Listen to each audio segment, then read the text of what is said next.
Assalamualaikum warahmatullahi wabarakatuh. Perkenalkan, nama saya Wilma Khalifatullah A, NIM 403220003, Prodi Pendidikan Matematika semester 5 Universitas Peradaban.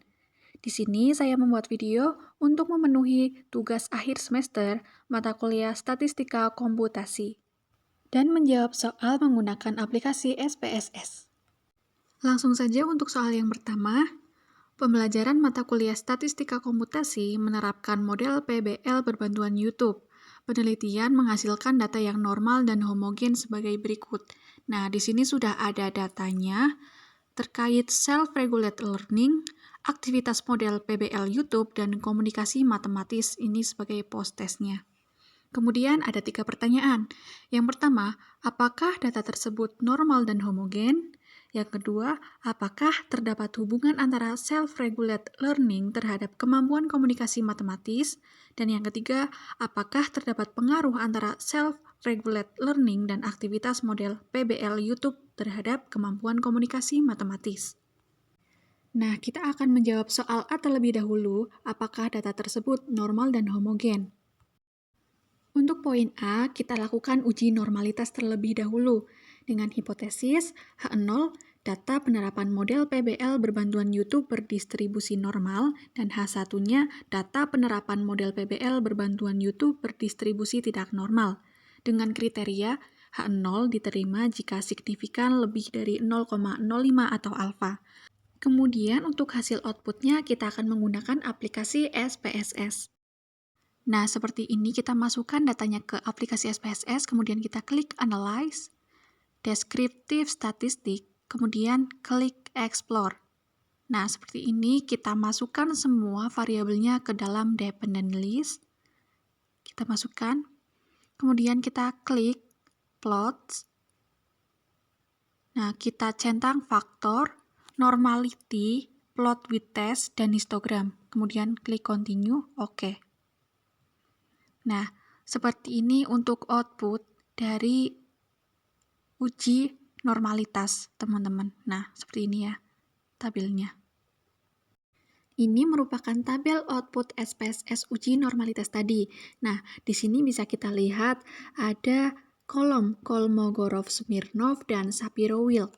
Nah, Kolmogorov-Smirnov itu digunakan untuk sampel besar atau lebih dari 50. Nah, karena sampel kita jumlahnya 16, maka kita menggunakan Shapiro-Wilk untuk sampel kecil atau kurang dari 50. Kemudian bisa kita lihat untuk signifikan self-regulated learning atau SRL sama dengan 0,847, di mana ini lebih besar dari 0,05 atau alfa, dan signifikan aktivitas model PBL atau signifikan AMPBL sama dengan 0,173, di mana ini juga lebih besar dari 0,05 atau alfa. Kemudian kesimpulannya, karena signifikannya lebih besar dari 0,05 atau alfa, maka H0 akan diterima, artinya data tersebut berdistribusi normal. Masih di poin A, kita akan melakukan uji homogenitas dengan hipotesis H0-nya sigma 1 kuadrat sama dengan sigma 2 kuadrat, maka variansi data homogen, dan H1-nya sigma 1 kuadrat tidak sama dengan sigma 2 kuadrat, maka variansi data tidak homogen. Untuk kriterianya, H0 diterima jika signifikan lebih besar dari 0,05 atau alfa. Kemudian kita akan mencari outputnya menggunakan aplikasi SPSS. Ini kita masih menggunakan data yang tadi, kemudian kita klik Analyze, Compare Mean, kemudian One Way ANOVA. Nah, kita masukkan ke dependent list-nya itu aktivitas model PBL dan komunikasi, kemudian faktornya itu self-regulated learning. Kemudian kita ke option. Nah, di sini kita centang bagian homogeneity ya, teman-teman. Kemudian continue. Kemudian oke. Nah, ini untuk hasil atau output dari uji homogenitas. Seperti ini tabel outputnya, kemudian kita lihat dari tabelnya, signifikan aktivitas model PBL-nya adalah 0,005 dan signifikan komunikasi matematisnya 0,000. Kesimpulannya, Karena signifikannya kurang dari 0,05 atau alfa, maka H0 ditolak.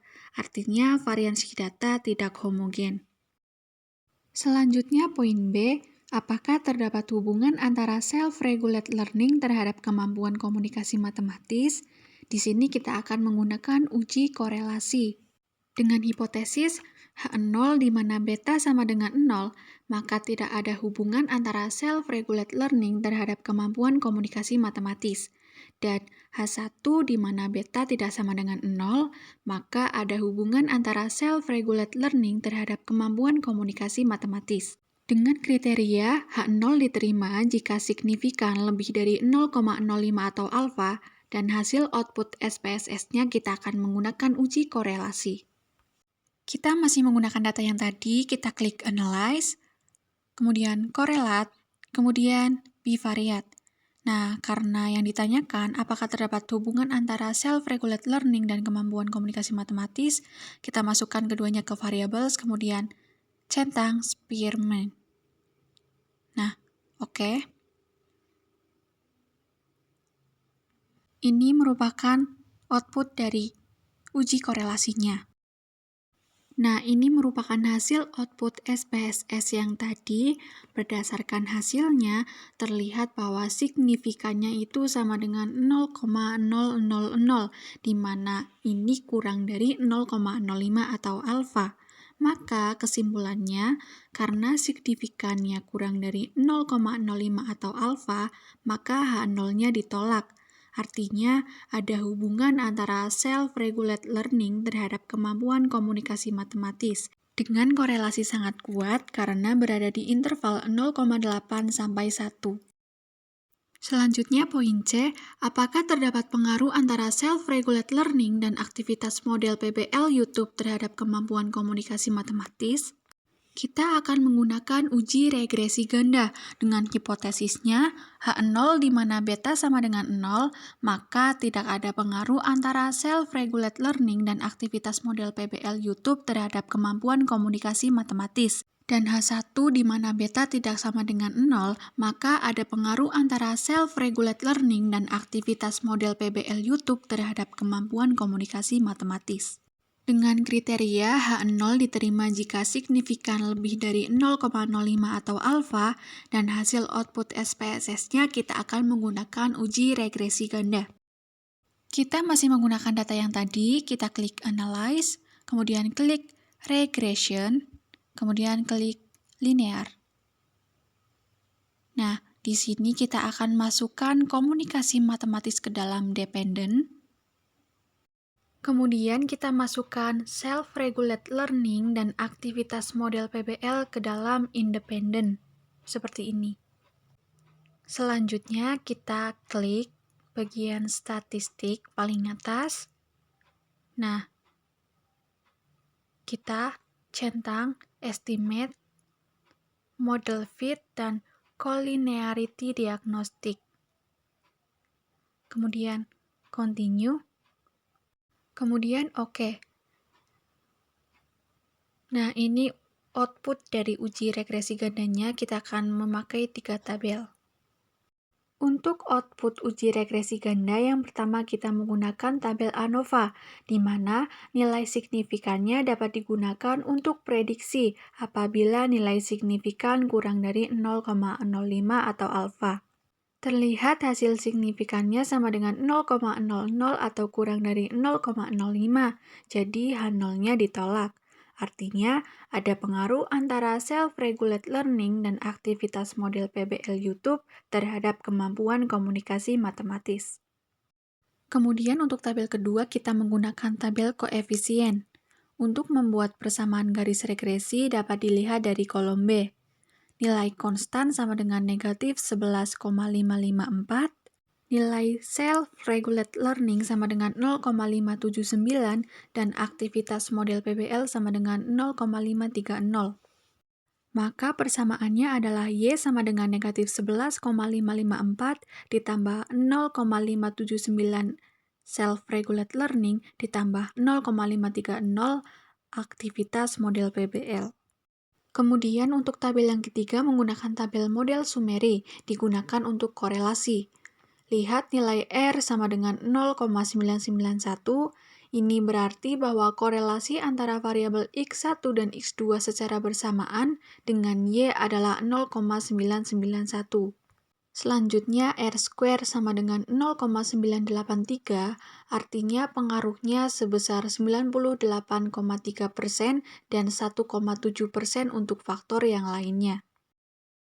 Selanjutnya, kita ke nomor 2. Di Desa Sidakarya telah dilakukan kampanye tentang makanan bergizi. Untuk meneliti apakah kampanye tersebut mempunyai efek positif, dilakukan pengamatan terhadap 18 keluarga secara acak. Ujilah pada taraf nyata 5%, penilaian sebelum dan sesudah kampanye memberikan informasi sebagai berikut. Di sini kita disajikan datanya dari 18 keluarga beserta nilai sebelum dan nilai sesudahnya. Pertanyaannya, apakah kampanye tersebut mempunyai efek positif? Untuk soal nomor 2 ini kita akan menggunakan uji non-parametrik Wilcoxon. Dengan hipotesis H0 di mana beta sama dengan 0, maka tidak ada efek positif dari kampanye atau tidak ada perubahan.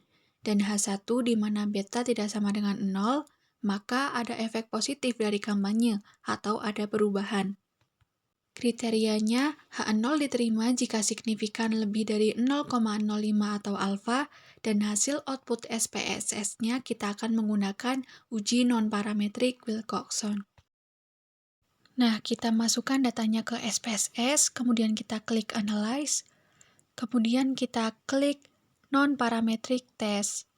Selanjutnya kita cari To Relate Sample, kita klik. Nah, seperti ini tampilannya.